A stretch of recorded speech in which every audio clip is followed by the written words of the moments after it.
ಶ್ರೀಗುರುಭ್ಯೋ ನಮಃ. ಹರಿ ಓಂ. ಆಪಾದಮೌಳಿಪರ್ಯಂತಂ ಗುರುಣಾಮಾಕೃತಿಂ ಸ್ಮರೇತ್ ತೇನ ವಿಘ್ನಾಃ ಪ್ರಣಶ್ಯಂತಿ ಸಿದ್ಧಂತಿ ಚ ಮನೋರಥಾಃ. ಶ್ರೀಗುರುಭ್ಯೋ ನಮಃ. ಪರಮಗುರುಭ್ಯೋ ನಮಃ. ಶ್ರೀಮದಾನಂದತೀರ್ಥ ಭಗವತ್ಪಾದಾಚಾರ್ಯಗುರುಭ್ಯೋ ನಮಃ. ಮನ್ಮನೋಭೀಷ್ಟವರದಂ ಸರ್ವಾಭೀಷ್ಟಫಲಪ್ರದಂ ಪುರಂದರಗುರುಂ ವಂದೇ ದಾಸಶ್ರೇಷ್ಠಂ ದಯಾನಿಧಿಂ. ವಿದ್ಯಾವಿನಯಸಂಪನ್ನಾನ್ ಶಾಂತಾದಿಗುಣಬೃಂಹಿತಾನ್ ಸಶಾಸ್ತ್ರಪ್ರವಚನಾಸಕ್ತಾನ್ ಇಲಮೆಲ್ಯಾರ್ಯಾಜ್ಞಾನ್ ಗುರುನ್ ಭಜೆ. ಪೃಥ್ವೀ ಮಂಡಲಮಧ್ಯಸ್ಥ್ಯಾಃ ಪೂರ್ಣಬೋಧಮತಾನುಗಾಃ ವೈಷ್ಣವಾಃ ವಿಷ್ಣುಹೃದಯಾಃ ತಾನ್ ನಮಸ್ತೆ ಗುರುನ್ ಮಮ. ಹರಿ ಓಂ. ಅನಂತಕೋಟಿ ಬ್ರಹ್ಮಾಂಡ ನಾಯಕ ರಮಾ ಬ್ರಹ್ಮ ರುದ್ರ ಇಂದ್ರಾದಿವಂದ್ಯ ಭಕ್ತವತ್ಸಲ ಭವರೋಗವೈದ್ಯ ಶರಣಾಗತ ವಜ್ರ ಪಂಜರ ಆಪದ್ ಬಾಂಧವ ಅನಾಥ ಬಂಧೋ ಅನಿಮಿತ್ತ ಬಂಧೋ ಪತಿತ ಪಾವನ ಮಹಾರೋಗ ನಿವಾರಣ ಮಹಾದುರಿತ ನಿವಾರಣ ಮಹಾಭಯ ನಿವಾರಣ ಮಹಾಬಂಧ ವಿಮೋಚನ ಭಯಕೃದ್ ಭಯ ವಿನಾಶನ ಭಯಕೃದ್ ಭಯ ವಿನಾಶನ. 14ನೇದು ಶ್ರೀ ಪುರಂದರದಾಸರು ತಮ್ಮ ಅನಂತಕೋಟಿ ಬ್ರಹ್ಮಾಂಡ ನಾಯಕ ಎಂಬ ಗದ್ಯ ಪಾಠದಲ್ಲಿ 14ನೇದಾಗಿ ಭಯಕೃದ್ ಭಯನಾಶನ ಎಂಬುದಾಗಿ ತಿಳಿಸಿದ್ದಾರೆ. ಮೂಲತಃ ಇದು ವೇದವ್ಯಾಸರ ಶಬ್ದ. ನಾವು ಕೇಳ್ತೀವಿ, ಎಲ್ಲವೂ ವೇದವ್ಯಾಸರು ಉಚ್ಚಿಷ್ಟವೇ ಅಂತ ಕೇಳ್ತೀವಿ. ಹೇಗೆ ಉಚ್ಚಿಷ್ಟ? ತಿಳಿದವರಿಗೆ, ಜ್ಞಾನಿಗಳಿಗೆ ಅರಿವಾಗುತ್ತೆ. ಹೌದು, ಎಲ್ಲವೂ ವೇದವ್ಯಾಸರ ಪ್ರಸಾದ. ಇನ್ನು ತೋರಿಸಿ ಅಂದರೆ ಅದರಂತೆ ತೋರಿಸಬೇಕು. ಯಾಕಂದ್ರೆ ಅವ್ರ ಬುದ್ಧಿಮಟ್ಟ ಹಾಗೇ ಇರುತ್ತೆ. ಅದಕ್ಕೋಸ್ಕರವಾಗಿ ಪುರಂದರದಾಸರು ಆ ಒಂದು ಪರಿಶ್ರಮಕ್ಕೋಸ್ಕರವಾಗಿ ಆ ಮಂದ ಅಧಿಕಾರಿಗಳಿಗೂ ಸಹ ತೋರಿಸುವಂತೆ ವಿಷ್ಣು ಸಹಸ್ರನಾಮದಲ್ಲಿ ನೋಡಪ್ಪ.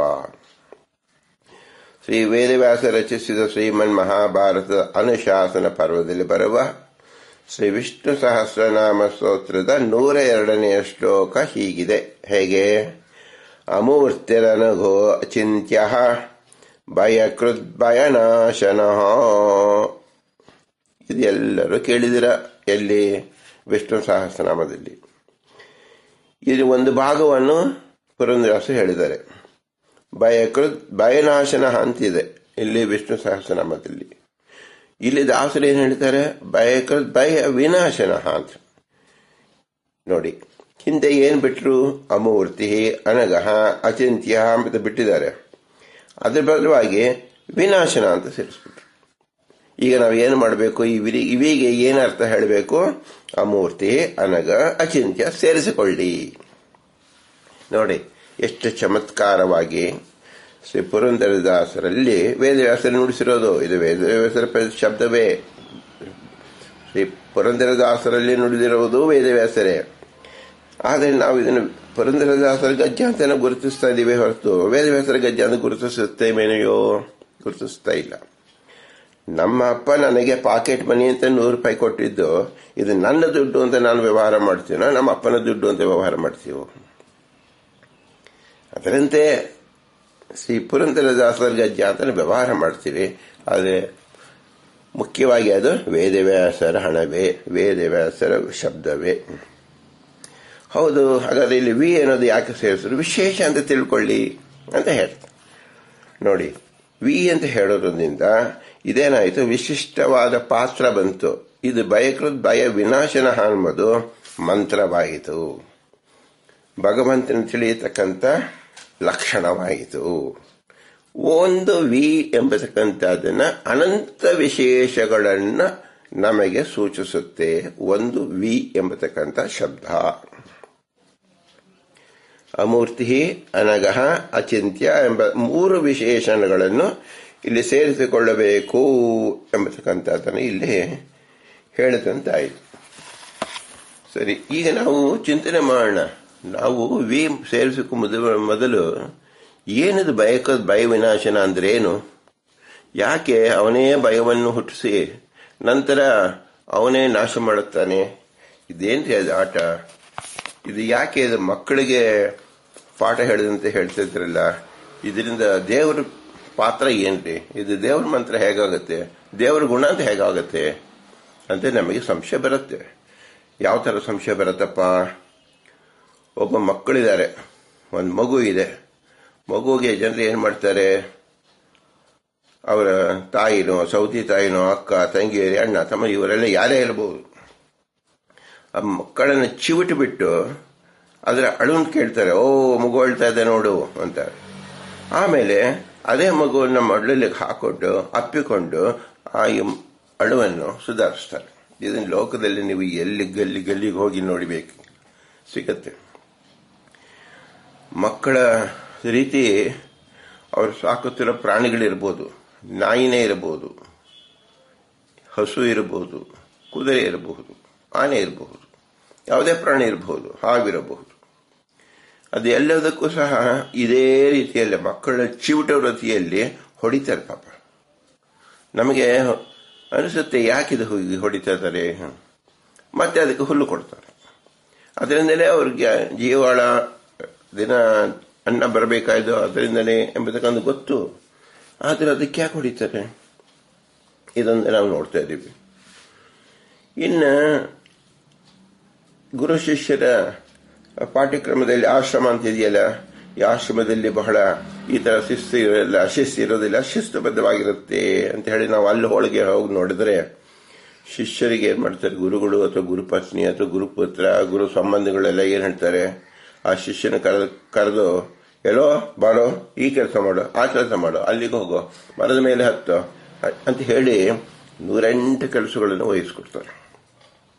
ಅದು ಎಷ್ಟಿರುತ್ತೆ? ಅತೀ ಕಷ್ಟತಮ ಪರಿಶ್ರಮವಾದ ಕೆಲಸ ಹೊಂದಿಸ್ಬಿಡ್ತಾರೆ. ಆ ಶಿಷ್ಯ ಬೆವರಿಳಿಯುವಂತ ಕೆಲಸ ಮಾಡಬೇಕು. ಆಗ ಏನಾಗುತ್ತೆ, ಕೆಲವರಿಗೆ ಆ ಕೆಲಸ ಮಾಡ್ತಾರೆ, ಮರ ಮೇಲೆ ಹತ್ಬಿಟ್ಟು ಹಣ್ಣು ಕೀಡು, ಹೂವು ಕೀಡು ಅಂತ ಹೇಳಿದ್ರೆ ಕೆಳಗಡೆ ಬಿದ್ದು ಸತ್ತೋರು ಉಂಟು. ಹೋಗಿ ಕಾಡಿಗೆ ಹೋಗಿ ಕಟ್ಟಿಗೆ ಕಡ್ಡು ತಗೊಂಬ ಅಂತ ಹೇಳಿದ್ರೆ ಕಟ್ಟಿಗೆ ಜೊತೆಯಲ್ಲಿ ಅವರು ಬಿದ್ದು ಸತ್ತವರು ಉಂಟು. ಕೆಲವರು ನಡ್ಕೊಂಬಂದಾಗ ಅಲ್ಲಿ ಬಾವಿ ಮುಚ್ಚಿರುತ್ತೆ, ಗೊತ್ತಾಗೋದಿಲ್ಲ, ಆ ಬಾವಿಲಿ ಬಿದ್ದು ಸತ್ತವರು ಉಂಟು. ಇನ್ನು ಕೆಲವರು ಹೊಳೆ ಇರುತ್ತೆ, ಹೊಳೆಗೆ ಹೋಗಿ ನೀರು ತಗೊಂಬ ಅಂತ ಹೇಳ್ತಾರೆ. ಆವಾಗ ಹೊಳೆಗೆ ಸಿಕ್ಕಾಕೊಂಡು ತಿಮಿಂಗಲಾದಿಗಳಿಗೆ ಬಲಿಯಾದವರು ಉಂಟು, ಹೊಳೆ ಜೊತೆಯಲ್ಲಿ ಹರಿದುಕೊಂಡು ಹೋದವರು ಉಂಟು. ಹೀಗೆ 10 ವಿಧ ಸಾವು ನಾವು ಗುರುಕುಲ ಆಶ್ರಮದಲ್ಲಿ ನಾವು ಕಾಣಬಹುದು. ಆಗ ಗುರುಗಳು ಬಂದು ಏನ್ ಮಾಡ್ತಾರೆ? 1 ದಿನ, 2 ದಿನ, 3 ದಿನ, 15 ದಿನ ಆದ ಮೇಲಾದರೂ ಸಹ ಆ ಶಿಷ್ಯ ಎಲ್ಲೋ ಅಂತ ಹೇಳ್ಬಿಟ್ಟು ತಮ್ಮ ತಪೋಬಲದಿಂದ ಅವನು ಬದುಕಿಸ್ಬಿಡ್ತಾರೆ. ಈ ತರ ನಿಮ್ಗೆ ಎಷ್ಟು ಕತೆ ಬೇಕೋ? ಯಾವುದೇ ಪುರಾಣ ಕೇಳಿ, 1000 ವರ್ಷದ ಹಿಂದಿನ ಪುಟದ ಒಂದೊಂದು ಪುಟವನ್ನು ತೆಗೆದು ನೋಡಿ. ಗುರುಗಳ ಮಹಿಮೆ ಹೇಳುವಾಗ ಅಥವಾ ಯಾವುದೊಂದು ದೇವತಾ ಮಹಿಮೆ ಹೇಳುವಾಗ, ಒಬ್ಬ ಹಿರಿಯರ ಮಹಿಮೆ ಹೇಳುವಾಗ ಇದೇ ಕಥೆಗಳನ್ನ ಹೇಳ್ತಾ ಇರ್ತಾರೆ. ಅಲ್ಲಿ ಹೆಸರು ಬೇರೆ ಇರುತ್ತೆ, ಕುಲ ಬೇರೆ ಇರುತ್ತೆ, ಜಾಗ ಬೇರೆ ಇರುತ್ತೆ, ಕರ್ಮ ಬೇರೆ ಇರುತ್ತೆ. ಆದ್ರೆ ಭಯನಾಶನ, ಭಯ ಹುಟ್ಟಿಸ್ತಾರೆ, ಅದು ವಿನಾಶನ, ಅದನ್ನು ತಪೋಬಲದಿಂದ ಪರಿಹಾರವನ್ನು ಅವರೇ ಮಾಡ್ತಾರೆ.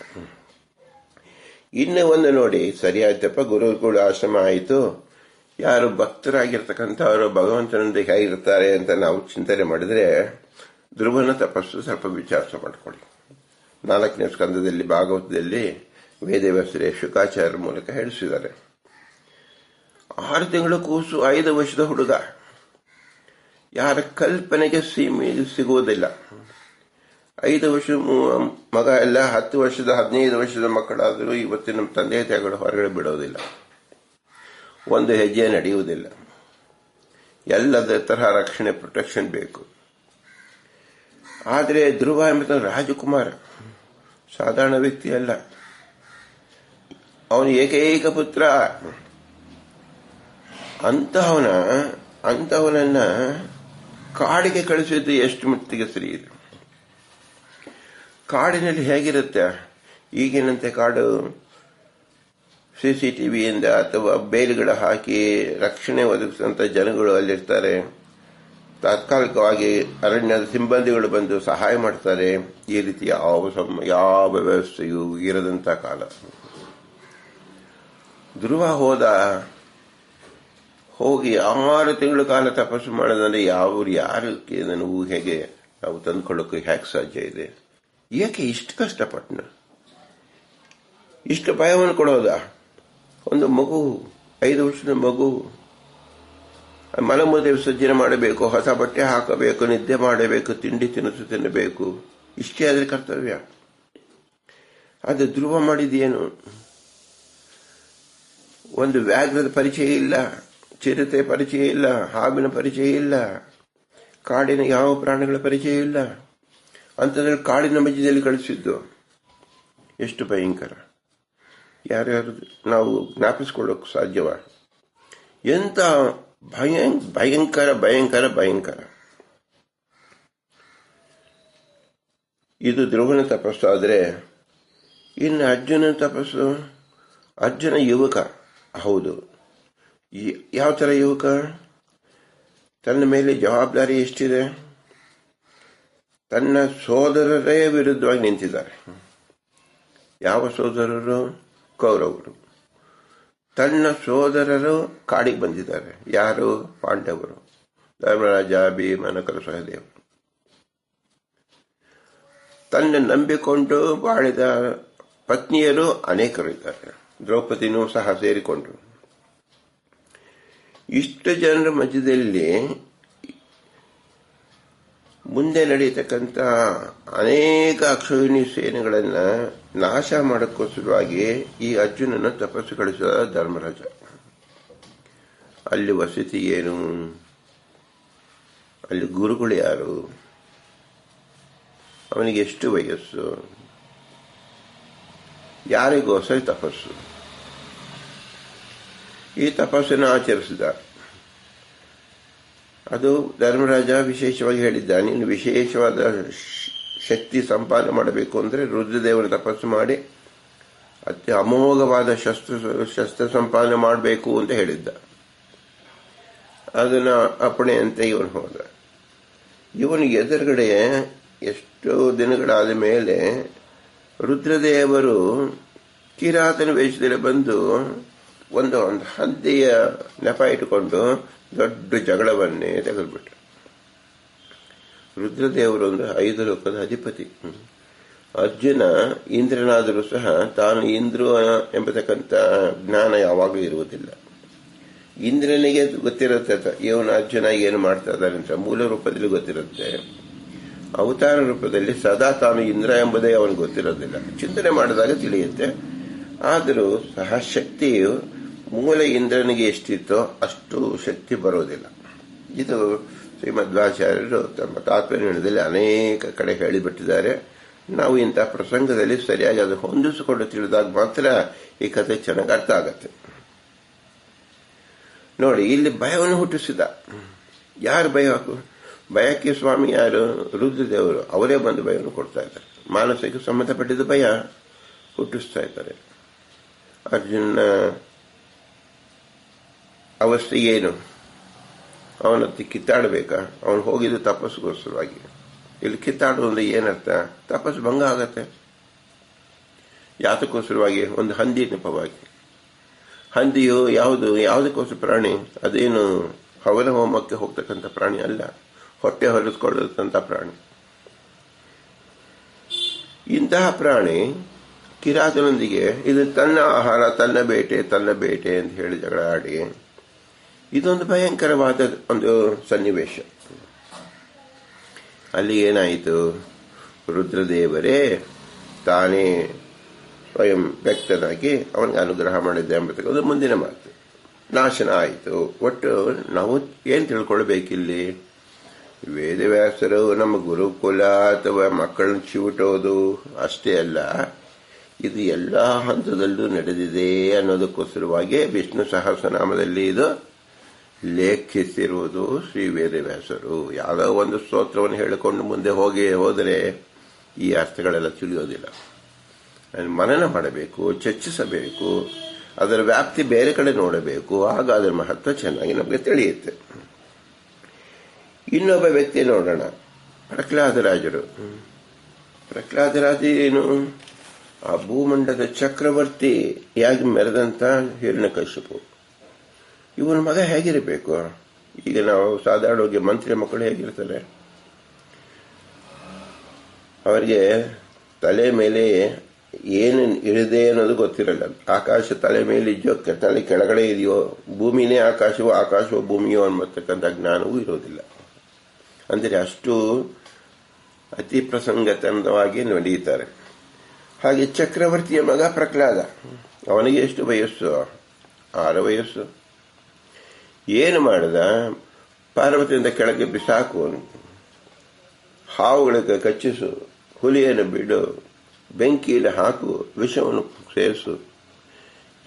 ಪ್ರಹ್ಲಾದರಾಜನ ಮನಸ್ಸು, ಮುಗ್ಧ ಮನಸ್ಸು, 6 ವರ್ಷದ ಮನಸ್ಸು, ಇಷ್ಟು ಹೇಗೆ ಸೇರಿಸ್ಕೊಳ್ಬೇಕು ಸಾಧ್ಯ?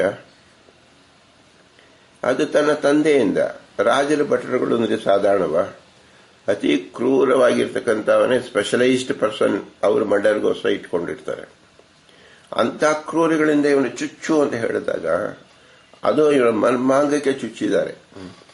ಯಾಕೆ ಈ ತರ ಕಷ್ಟ? ಭಯಕೃತ್ ಭಯನಾಶನಃ.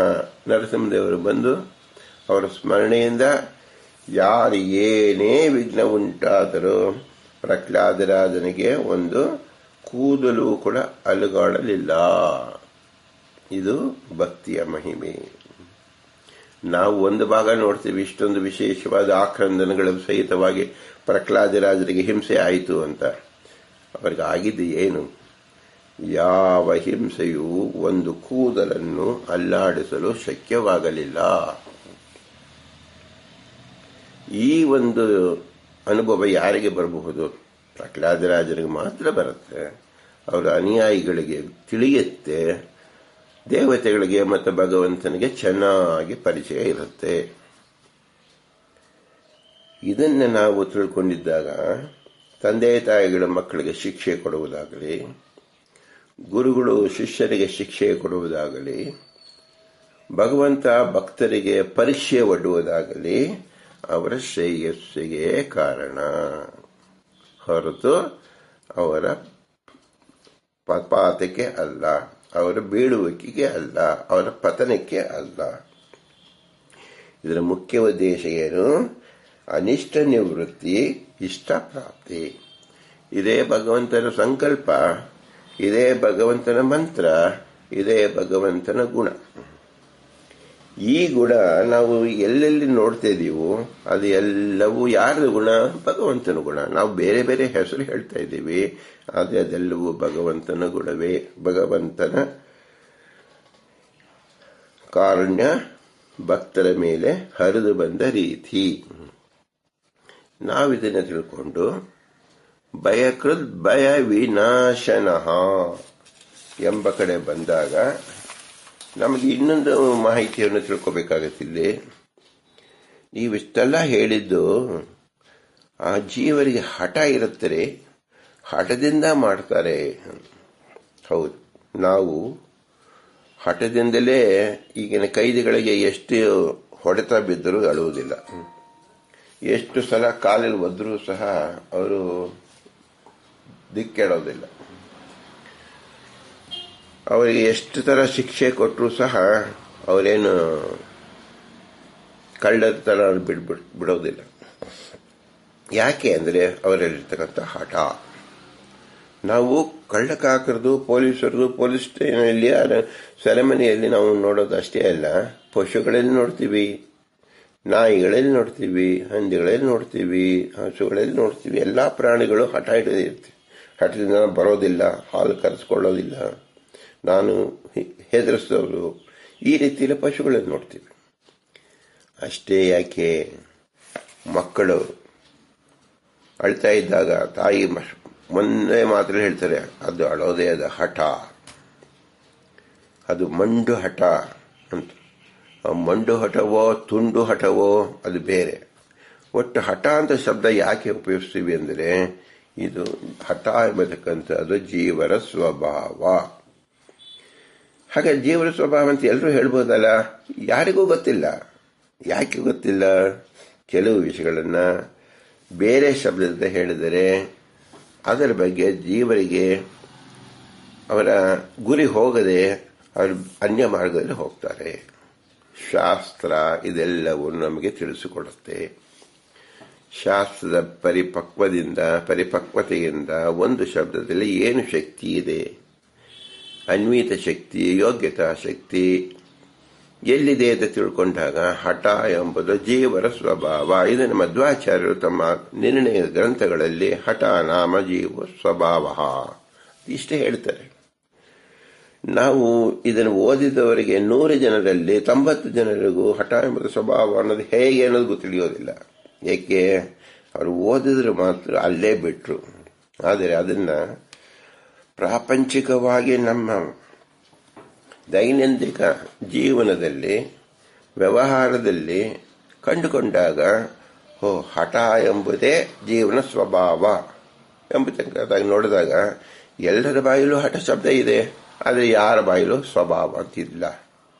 ನಿಮ್ಮ ಸ್ವಭಾವ ಗೊತ್ತಿಲ್ಲ, ಅವನು ಬಹಳ ಹಠವಂತ ಗೊತ್ತಿದೆ, ಅವನು ಸ್ವಭಾವವಂತ ಅಂತ ಯಾಕೆ ಹೇಳಲ್ಲ?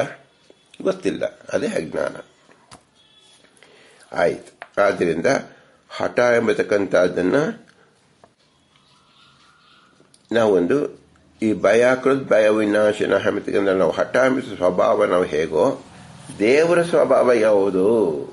ಭಯವನ್ನು ಕೊಟ್ಟು ಭಯವನ್ನು ನಿವಾರಣೆ ಮಾಡೋದು. ನೋಡಿ, ಇದನ್ನು ತಿಳ್ಕೊಳ್ಳಿ. ಸ್ವಭಾವ ಹಠ ಎಂಬತಕ್ಕಂಥದ್ದು ದೋಷಕರವಲ್ಲ, ಅದು ಸ್ವಭಾವ.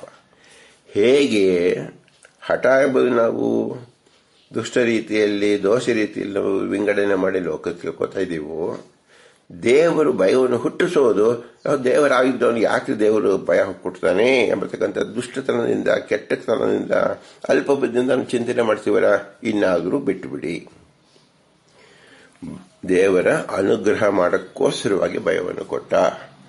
ದೇವರ ಅನುಗ್ರಹ ಮಾಡಕ್ಕೋಸ್ಕರವಾಗಿ ಅವನ ಸಕಲ ಕ್ರಿಯೆಗಳು. ಅವನು ನಮ್ಮ ಅತ್ಯಂತ ಅತ್ಯಂತ ಅತ್ಯಂತ ಹಿತಚಿಂತಕ.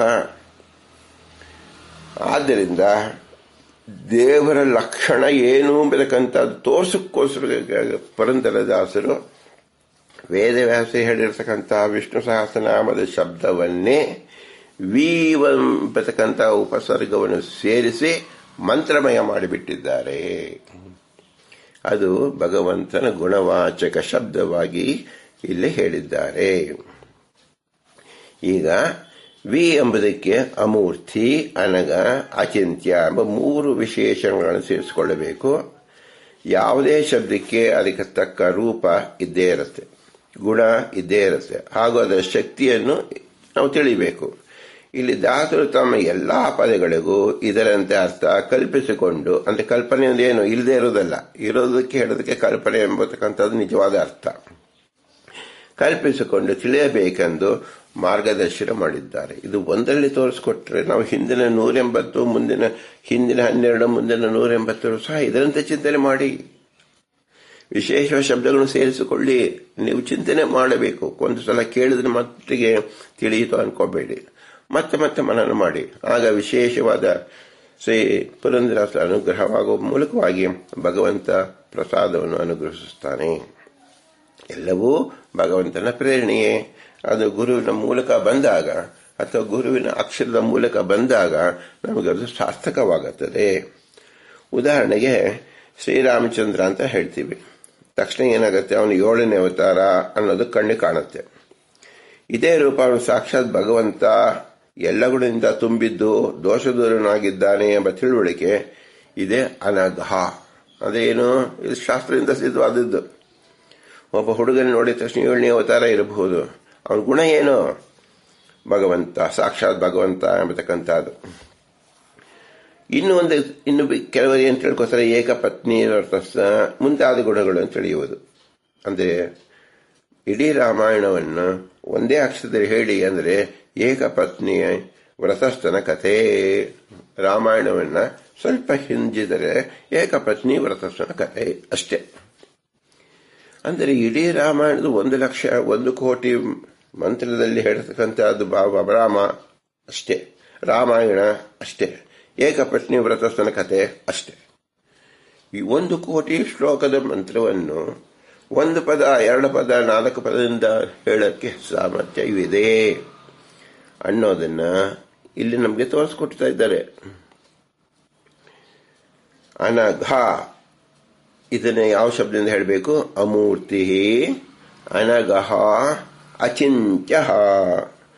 ಇದು 3 ಗುಣಗಳನ್ನ ನೀವು ಎಷ್ಟು ಬಗೆಯೆಂದು ತೋಡಿದರೂ ಅಷ್ಟು ಅಮೋಘವಾದ ಅರ್ಥಗಳು ನಿಮಗೆ ಸುರಿತಾ ಹೋಗುತ್ತೆ. ಇದು ಜನ್ಮಾಂತರಿಗೆ ಸಾಕಾಗುವಷ್ಟು ನಮಗೆ ಆಹಾರವಿದೆ. ಅಮೂರ್ತಿ, ಅನಘಃ, ಅಚಿಂತ್ಯ. ಭಯಕೃದ್ ಭಯವನ್ನು ಹುಟ್ಟಿಸಿ, ಭಯ ವಿನಾಶನಃ ಅಂದರೆ ಭಯವನ್ನು ವಿನಾಶ ಮಾಡುತ್ತಾನೆ, ಹಾಗೂ ಭಯವನ್ನು ಹುಟ್ಟಿಸಿ ಅಭಯವನ್ನು ವಿನಾಶ ಮಾಡುತ್ತಾನೆ. ಅಭಯವನ್ನು ವಿನಾಶ ಮಾಡಿ ಭಯವನ್ನು ಹುಟ್ಟಿಸುವ ಎಂಬುದಾಗಿ ಅರ್ಥ ಮಾಡಬಹುದು. 3 ಬಗೆಯಾಗಿ ಅರ್ಥ ಮಾಡಿ. ಭಯಕೃತ್ ಭಯವನ್ನು ಹುಟ್ಟಿಸಿ ಭಯ ವಿನಾಶನ 1, ಭಯವನ್ನು ವಿನಾಶ ಮಾಡುತ್ತಾನಂತ 2, ಭಯವನ್ನು ಹುಟ್ಟಿಸಿ ಅಭಯವನ್ನು ವಿನಾಶ ಮಾಡುತ್ತಾನೆ, ಅಭಯವನ್ನು ವಿನಾಶ ಮಾಡಿ ಭಯವನ್ನು ಹುಟ್ಟಿಸುತ್ತಾನೆ. ಈ ರೀತಿಯಲ್ಲಿ ಅರ್ಥ ಮಾಡಬಹುದು. ಯಾಕೆ? ಇದು ಆಯಾ ಚೇತನಗಳ ಯೋಗ್ಯತಾನುಸಾರ, ಅವರ ಕರ್ಮಾನುಸಾರ. ಚೇತನಗಳ ಅನುಸಾರವಾಗಿ ಅಂತ ಹೇಳಿದ್ರೆ ಭಗವಂತನ ಬರೀ ಕೇವಲ ಜೀವನ ಗುರಿ ಮಾಡಿಕೊಂಡು ಹೇಳಿಲ್ಲ. ಅವರ ಯೋಗ್ಯತೆ ಮತ್ತು ಅವರ ಪ್ರಾರಬ್ಧ ಕರ್ಮಗಳು, ಆ ಕರ್ಮಕ್ಕೆ ಈ ಫಲವನ್ನು ಕೊಡಬೇಕಾಗಿರೋದ್ರಿಂದ ಭಗವಂತನಿಗೆ ತಿಳಿದಿರೋದ್ರಿಂದ ಆ ಅರ್ಥವನ್ನು ಅಂದರೆ ಆ ಗುಣವನ್ನು ಭಯವನ್ನು ಕೊಡೋದು, ಭಯವನ್ನು ನಾಶ ಮಾಡೋದು, ಆ ಭಯವನ್ನು ಕೊಡೋದು, ಮತ್ತೆ ಭಯವನ್ನು ಹುಟ್ಟಿಸೋದು. ಈ ರೀತಿಯಲ್ಲಿ ವ್ಯಾಪಾರವನ್ನು ಮಾಡುತ್ತಾನೆ. ತಂದೆ ತಾಯಿರು ತಮ್ಮ ಮಕ್ಕಳ ಶ್ರೇಯಸ್ಸಿಗೆ ಭಯ ಹುಟ್ಟಿಸಿ ಸಂತೈಸುವುದರ ಮೂಲಕ ಆ ಭಯವನ್ನು ವಿನಾಶ ಮಾಡುತ್ತಾರೆ. ರಾಜರುಗಳು ಶಾಸನ ಮೂಲಕ ಭಯವನ್ನು ಹುಟ್ಟಿಸಿ ಕಳ್ಳರನ್ನು ಶಿಕ್ಷಿಸುತ್ತಾರೆ. ಇಲ್ಲಿ ಆ ಕಳ್ಳರ ಅಭಯವನ್ನು ವಿನಾಶ ಮಾಡುತ್ತಾರೆ. ಭಗವಂತ ತನ್ನ ಶಾಸನ ಮೂಲಕ ದುಷ್ಟರಿಗೆ ಭಯ ಹುಟ್ಟಿಸುತ್ತಾನೆ. ಸಜ್ಜನರಿಗೆ ಭಯ ನಾಶ ಮಾಡುತ್ತಾನೆ. ಮಧ್ಯಮರಿಗೆ ಭಯವನ್ನು ಹುಟ್ಟಿಸಿ ಭಯವನ್ನು ವಿನಾಶ ಮಾಡುತ್ತಾನೆ. ಇದು ನಿತ್ಯ ನಿರಂತರವಾಗಿ ನಡೆಯುವುದು. ಮೋಕ್ಷದಲ್ಲಿ ಅಭಯ, ತಮಸ್ಸಿನಲ್ಲಿ ಭಯ, ಸಂಸಾರದಲ್ಲಿ ಮಿಶ್ರ. ಇದನ್ನು ತಿಳಬೇಕು ಅಂದ್ರೆ ಭಯ ಭಯ ಭಯ ಅಭಯ ಭಯ ಅಭಯ ಈ ರೀತಿ ನಾವು ತತ್ವಸಂಖ್ಯಾನ ರೀತಿ ತಿಳ್ಕೊಂಡಾಗ ನಿತ್ಯ ನಿತ್ಯ ನಿತ್ಯ ನಿತ್ಯ ನಿತ್ಯ ನಿತ್ಯ ಅದು ಮುಂದೆ ಬರುತ್ತೆ, ಆಗ ಹೇಳೋಣ. ಅದರಂತೆ ಇಲ್ಲಿ ಭಯ ಭಯ ಭಯ ಅಭಯ ಭಯ ಅಭಯ, ಭಯ ತಮಸ್ಸಿಗೆ, ಅಭಯ ಮೋಕ್ಷದಲ್ಲಿ, ಭಯ ಅಭಯ ರಾಜಸರಿಗೆ ನಿತ್ಯ ಲೋಕದಲ್ಲಿ. ಹೀಗೆ ಜೀವ ತ್ರೈವಿಧ್ಯ ಹಾಗೂ ಭಗವಂತ ಎಂಬ 2 ತತ್ವಗಳನ್ನು ಇಲ್ಲಿ ಚೆನ್ನಾಗಿ ತಿಳಿಯಬಹುದಾಗಿದೆ. ದಾಸರ ಬೋಧನ ಕ್ರಮ ವಿನೂತನವಾಗಿದೆ. ಈಗ ನೀವು ತಿಳ್ಕೊಂಡು ಕೊಂಡಾಡಬೇಕು, ಕುಣಿದಾಡಬೇಕು. ಪುರಂದರದಾಸರು ಭಯಕೃತ್ ಭಯ ವಿನಾಶನಃ ಎಂಬತಕ್ಕಂಥ ವಿ ಎಂಬತಕ್ಕಂಥ ಉಪಸರ್ಗವನ್ನು ಸೇರಿಸಿ ವಿನೂತನವಾದ ಪ್ರಯೋಗ ಮಾಡಿ ನಮಗೆ ಅನುಗ್ರಹಿಸಿದ್ದಾರೆ. ಈಗ ವಿ ಎಂಬುದಕ್ಕೆ ಉಪಸರ್ಗಕ್ಕೆ ಅನಂತ ಅರ್ಥಗಳನ್ನು ನೀವು ಸೇರಿಸಿಕೊಳ್ಳಬಹುದು. ಅದಕ್ಕೆ ಮಾನ್ಯತೆ ಉಂಟು, ವ್ಯವಹಾರದಲ್ಲೂ ಉಂಟು, ನಿಮ್ಮ ಬುದ್ಧಿಗೂ ತಿಳಿದಿರುತ್ತೆ, ದೇವತೆಗಳ ಬುದ್ಧಿಯಲ್ಲೂ ಇದೆ, ಭಗವಂತನ ಬುದ್ಧಿಯಂತೂ ಸದಾ ಸುಸ್ಥಿರವಾಗಿದೆ. ನೋಡಿ, ವಿ ಎಂದರೆ ವಿನಾಶ. ವಿನಾಶ ಅಂದ್ರೇನು? 3 ವಿಧ ನಾಶ ಎಂದು ತಿಳಿಯಬಹುದು. ತಾಪತ್ರಯ ನಾಶನಂ ಎಂಬುದು ಆಚಾರ ಸ್ತುತಿಯಲ್ಲಿದ್ದರೆ, ಸಂತತಂ ಪಾಂತು ಮಾಂ ಜ್ಞಾನ ವೈರಾಗ್ಯ ಸಂಪದಾ ಎಂದು ಆದ್ಯರ ಸ್ತವನವೂ ಇದೆ. ವಿಶೇಷವಾದ ಅರ್ಥದಿಂದ ವಿಶೇಷವಾದ ಸಂಪತ್ತನ್ನು ಪಡೆಯಬಹುದು. ಶಾಲಾ ತರಗತಿಗಳಲ್ಲಿ ಫಲಿತಾಂಶ 2 ವಿಧ ಇರುತ್ತೆ. ಫಲಿತಾಂಶವನ್ನು ಹೇಳುವಂತೆ ಒಬ್ಬನೇ ಭಗವಂತ ಕೆಲವರಿಗೆ ಭಯ, ಕೆಲವರಿಗೆ ಅಭಯವನ್ನು ಕೊಡುತ್ತಾನೆ. ನಾವು ಓದಿದ ಸ್ಕೂಲಿನಲ್ಲಿ ನಮ್ಮ ಹೆಡ್ ಮಾಸ್ಟರ್ ಏನೇ ಹೇಳ್ತಾರೆ ಒಳ್ಳೆಯವರು, ಅವರಿಗೆ ಫೀಸ್ ಕೊಡ್ತೀವಿ, ಅವ್ರನ್ನೇ ನಾವು ನಮಸ್ಕಾರ ಮಾಡ್ತೀವಿ, ಅವ್ರನ್ನೇ ಸತ್ಕಾರ ಮಾಡ್ತೀವಿ. ವರ್ಷದ ಕೊನೆಯಲ್ಲಿ ಅವರೇ ನಮಗೆ ನಿಲ್ಲಿಸಿ ಒಬ್ಬರಿಗೆ ಪಾಸ್ ಅಂತ ಹೇಳ್ತಾರೆ, ಇನ್ನೊಬ್ಬರಿಗೆ ನಾ ಪಾಸ್ ಅಂತ ಹೇಳ್ತಾರೆ. ಯಾಕೆ ಹೇಳ್ತಾರೆ?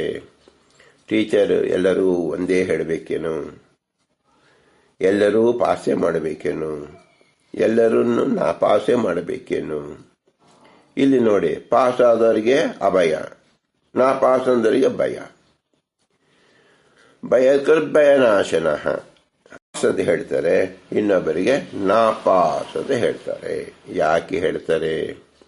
ಟೀಚರ್ ಎಲ್ಲರೂ ಒಂದೇ ಹೇಳಬೇಕೇನು? ಎಲ್ಲರೂ ಪಾಸೇ ಮಾಡಬೇಕೇನು?